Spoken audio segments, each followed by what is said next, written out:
Hi, my name is Roman Nirik from the Android team at Google, and in today's Design Byte, I'd like to talk to you about how screen pixel density affects your workflow as an Android app designer.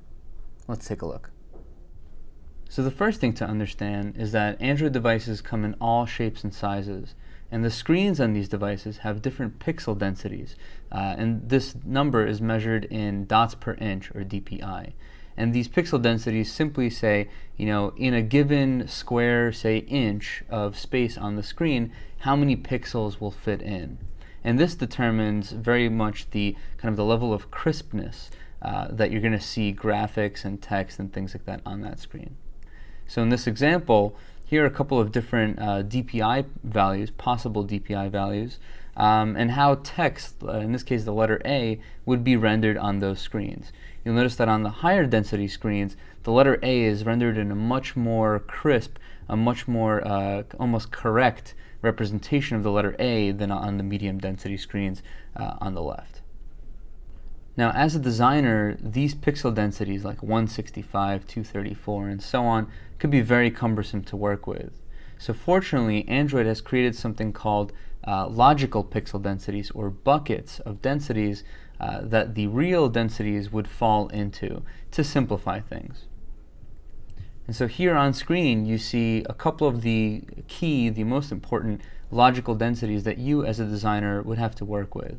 So something like if a real device had 165 DPI screen, that would be mapped down to 160 DPI. And then everything that you would do from that point on, you wouldn't have to worry about the 165 number. You simply think about, oh, this screen I will treat as a 160 DPI screen. And 160 DPI is a special value. It's something called the baseline density on Android, where everything, and specifically the density-independent pixel units we'll talk about in a second, where everything is based on this baseline density.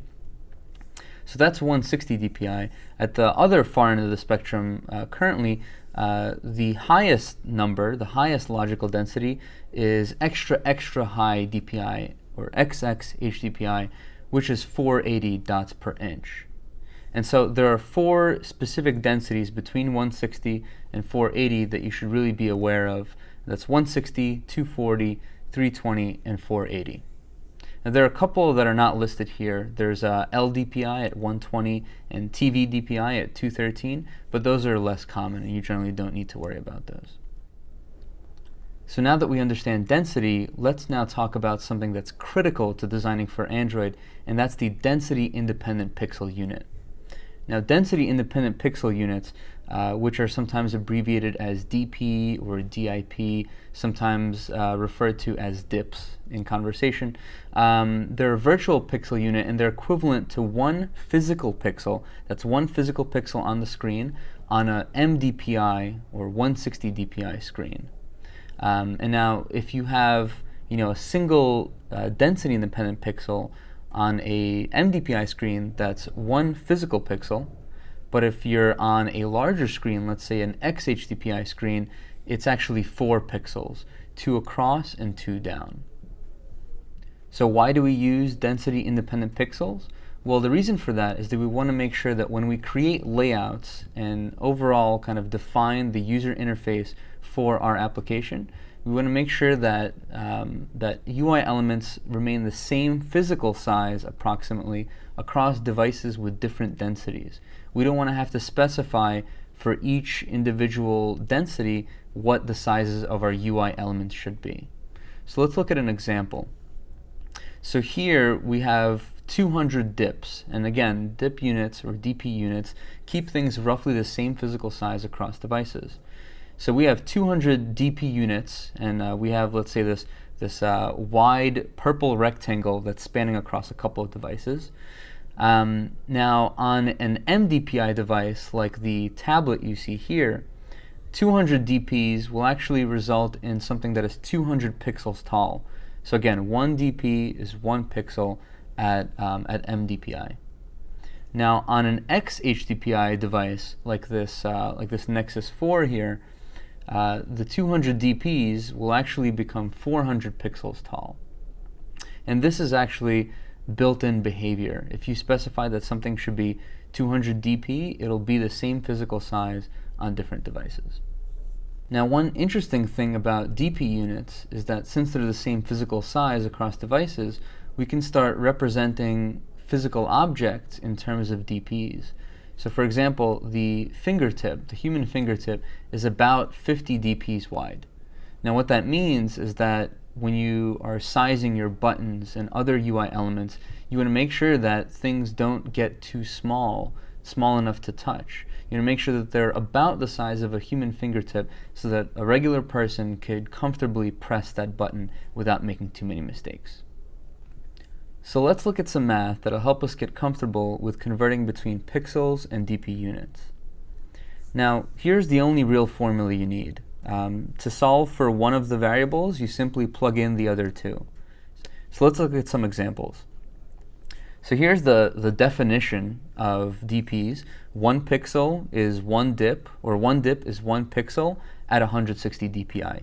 Easy enough. Now, on a 320 dpi screen, 1 dip is actually 2 pixels. 2 pixels across and 2 pixels down. So let's actually put this equation in practice and look at a quick exercise. So, how big is the 2013 Nexus 7 screen in density-independent pixels? Now, the information we have is that we know that the screen is 7 inches across diagonally. We know that it's an XHDPI screen, meaning it's a 320 dpi screen. And we also know that the screen resolution is 1920 by 1200 pixels. And so the first thing you may want to ask yourself is, what information here is necessary? Now, the fact that it's a 7-inch screen here is not actually necessary. To calculate the number of density-independent pixels, we don't actually need the diagonal screen size if we have the number of pixels and the density. So if you look at the formula from before, you'll notice that the ratio between XHDPI and MDPI is 2:1. So to convert from pixels to DP units on an XHDPI device, you simply divide by 2. And so the answer here is 1920 divided by 2 by 1200 divided by 2, or simply 960 by 600 density-independent pixels. So you may be asking, what's the point of this calculation? Well, the reason is that density-independent pixels better capture device physical screen size. Pixels could be the same across devices of different screen sizes.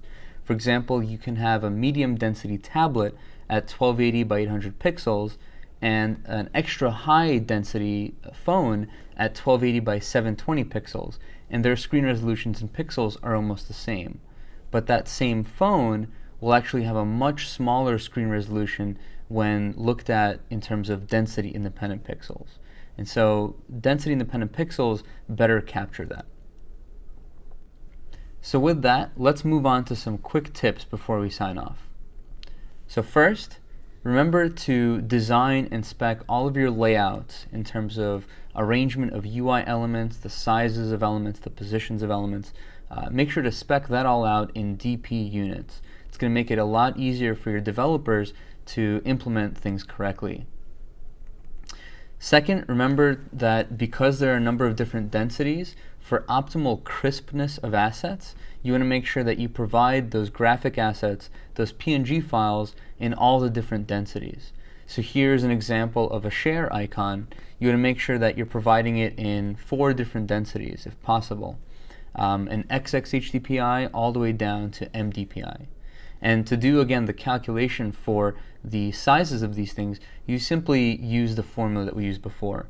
So if we know that we want to have a 32 dp square icon, we'll know that on an XXHDPI device, the asset you need for that should be 96 by 96 pixels.